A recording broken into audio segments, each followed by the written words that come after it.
Salut la team! Donc aujourd'hui, on se retrouve pour une nouvelle vidéo avec les 4 fantastiques. Donc le poteau Ben l'Alien. Salut. Le poteau Là, c'est Das différent. Auto. Salut! Et le poteau MC Circulaire. Salut. Donc aujourd'hui, on se retrouve pour une nouvelle vidéo sur le stress, tout particulièrement le stress chronique. Donc dans la vie de tous les jours, nous sommes à peu près stressés tout le temps. Par exemple, avant une compétition, avant un match, ou même avant un entretien d'embauche, ou même un examen. Donc aujourd'hui, on va vous expliquer ce que c'est le stress chronique.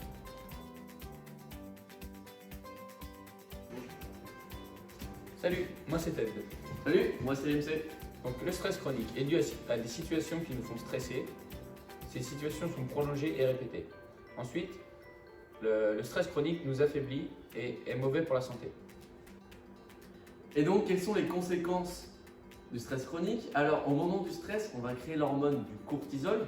Donc, cette hormone va être créée abondamment car on va stresser abondamment, ce qui est le stress chronique. Cependant, cette création abondante du cortisol est néfaste pour notre corps. Pourquoi? Car l'hormone va être stockée au sein de notre cerveau et donc on va faire la perte de connexion synaptique entre les neurones. Donc, le stress chronique a des influences sur notre corps. Donc il y a des baisses des défenses immunitaires, il y a aussi des tensions musculaires et respiratoires, un manque de concentration et un surménage. Donc on pousse notre corps au maximum. Donc, les zones ciblées. Le stress touche plus particulièrement votre cou, votre cage thoracique, le plexus solaire qui se situe juste en dessous et votre zone dorsale.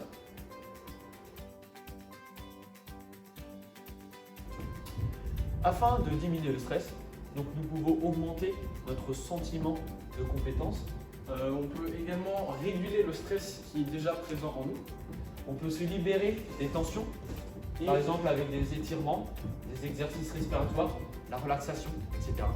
et on peut aussi organiser son travail, son temps en relativiser pour ne pas avoir le poids des tâches quotidiennes sur le vie.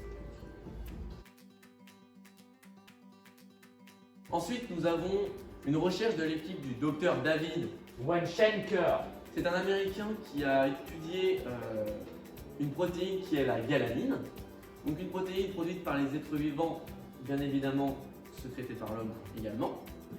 Cette protéine agit sur le traitement de l'émotion de notre corps et sur le système nerveux. Cette protéine, si elle est d'un niveau inférieur à la normale, elle va nous conduire à des troubles mentaux, des troubles de la vue, donc des effets négatifs. Pour la sécréter, pour la remettre à un niveau normal si elle est inférieure, le docteur nous a mis l'hypothèse de l'activité physique pour sécréter de la galanine. D'où l'expérience qu'il a réalisée avec les êtres vivants, la souris, où il a pu démontrer qu'une souris qui avait un taux inférieur de galanine ne pouvait pas sortir de sa cage s'il y avait du soleil à l'extérieur, contrairement à une souris qui avait un taux de galanine à la normale. Donc, il s'est dit que pour les hommes, c'était la même chose, car nous sommes des êtres vivants également. Alors, le sport étant un traitement contre le stress, donc un anti-stress, il va servir à se vider la tête ou bien se défouler, ou alors évacuer la tension, canaliser son énergie. Donc lors d'un exercice physique, le corps va libérer des endorphines. L'endorphine permet une baisse de son degré d'anxiété, ce qui nous permet d'avoir un sommeil plus apaisé, d'être plus calme, de se détendre. Et lors d'un exercice physique, le cerveau libère également de la dopamine. La dopamine est le neurotransmetteur de la récompense. La récompense, c'est ce qui nous permet d'avoir un état d'euphorie après une séance. C'est pour ça qu'on dit que le sport est une drogue. Donc, il y a différents sports qui permettent de diminuer le stress. D'après une interview du professeur Martine Duclos du CMU Clermont, les bienfaits du sport commencent à se faire ressentir au bout d'une activité physique de 30 minutes par jour, 5 fois par semaine.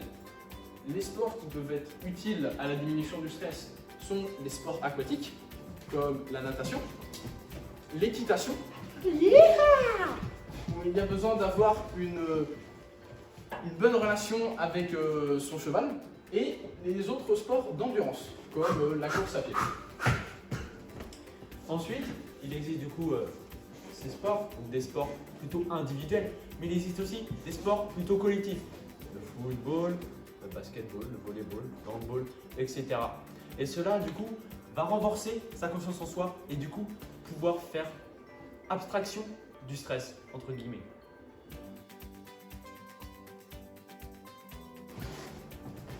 Donc, merci à tous de nous avoir écoutés. Donc, on se retrouvera sûrement dans une prochaine vidéo. Si vous avez des questions, allez voir en lien dans la description toutes les données qu'on a mis dans le diaporama, tous les sites, les magazines, etc. seront en lien dans la description. Et si vous avez des commentaires positifs ou négatifs à mettre, mettez-les, ça nous fera amplement plaisir. À la prochaine. Bisous, bisous. Petit like dans la description, c'est